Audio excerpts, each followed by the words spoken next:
Allez, on va aller faire un petit tour aussi du côté de ChatGPT. Vous avez très certainement entendu parler de cette intelligence artificielle qui n'est pas nouvelle. Il faut savoir, ça fait quand même quelques années que voilà, ça se travaille autour de ce sujet, sauf que ça fait maintenant quelques semaines où des versions qui, il faut être très honnête, peuvent impressionner les gens qui n'y connaissent pas grand-chose, ou en tout cas, même les gens qui s'y connaissent. Quand vous voyez que vous êtes capable d'écrire un dossier complètement d'étudiant, vous pouvez faire un rapport en lui demandant de vous écrire l'intégralité, de potentiellement corriger du code informatique.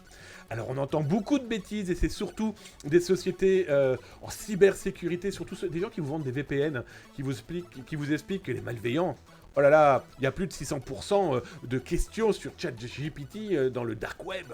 Ça fait peur. Pas besoin, Toujours est-il que cet outil est quand même fortement attrayant pour des choses positives, que les malveillants utilisent cet algorithme, ou en tout cas cette intelligence artificielle pour faire des malveillances. Voilà, et dans tous les cas, ils vont être obligés de travailler sur le sujet. Alors parmi les éléments, d'abord on va rigoler un petit peu. Moi je lui ai posé des questions à ce ChatGPT, et je lui ai demandé s'il me connaissait. Et effectivement, il me connaît, il me raconte toute ma vie. Christo du 59. Bon alors gamin, comment ça va, dit 59, le Schnorr, donc bienvenue, camarade du Grand Nord francophone. Installe-toi tranquillement et merci pour ton follow. Donc comme je vous le disais, j'ai tapé mon nom dans ChatGPT, il me connaît et il donne des informations. Mais il dit aussi pas mal de bêtises. Un exemple très concret, je lui demande au départ, voilà, qu'est-ce que Zatas.com? Donc il explique que ça a été créé en 99, alors qu'il y a 30 secondes il venait de dire que ça avait été créé en 95. Pour la petite histoire, c'est 93, mais tout ira bien. Et que ça a été ouvert avec moi et un monsieur qui s'appelle Eric Fraissinet. D'entrée de jeu, je vais être très clair avec vous, Eric Fraissinet n'a jamais fondé, cofondé, inventé, créé Zataz. Pour la petite information, monsieur Fraissinet est un gendarme, est un lieutenant-colonel de gendarmerie. Si je me trompe pas, que dis-je? Maintenant, il est général, si je me trompe pas. Toujours est-il que... Voilà, ChatGPT est parti en cacahuète. Mais ce qui est génialissime, c'est qu'on peut lui dire « Hey, tu t'es trompé !» Non. Et donc, du coup, il s'excuse. Pardon, effectivement, j'ai fait une erreur.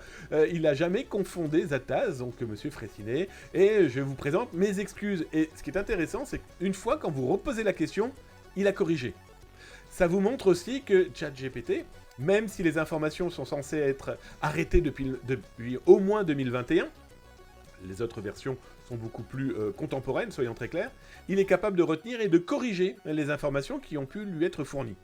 Alors autour de ChatGPT, il y a plein de choses qui viennent de se monter, dont une radio. Saviez-vous qu'aujourd'hui, une radio, je vais vous mettre la capture ici, une radio live est capable de faire l'intégralité d'une radio véritablement tenue par des humains.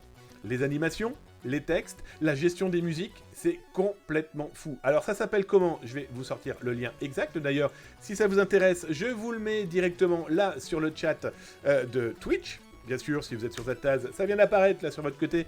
Et sur YouTube, bien sûr, vous avez ça en dessous, là dans le descriptif, après avoir cliqué sur la petite cloche et le petit pouce si ça vous intéresse de recevoir 2 à 3 vidéos dédiées cybersécurité par jour. C'est gratuit, servez-vous.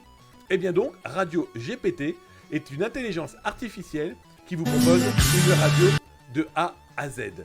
C'est fou.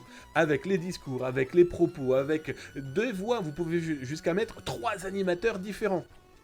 Et le dernier élément, ça sera plus pour vous, vous allez pouvoir tripatouiller avec vos petits doigts crochus, eh bien, un autre outil qui s'appelle comment? Room GPT. C'est quoi? C'est tout simplement un algorithme, une intelligence artificielle, qui va vous permettre de modifier, des photos de votre bureau. Alors là, par exemple, j'ai pris cette photo de bureau, voilà, somme toute classique, un bureau en bois, tiré d'un magasin, et vous pouvez prendre votre bureau à vous. Un exemple, moi j'ai pris le mien, je vais être très clair avec vous, l'intelligence artificielle a pété un câble, et voilà comment elle a transformé mon bureau de geek. Bon, autant dire que l'intelligence artificielle a eu un peu de mal. On va reprendre plutôt le bureau classique, d'accord? Vous prenez la photo de votre bureau et vous le mettez directement dans la partie information de upload de l'image. Là, il vous dit que souhaitez-vous? Donc moi, je veux du vintage, je veux une gaming room. Et là, il m'a créé, comme vous pouvez le voir, ma photo qu'il a modifiée en gaming room.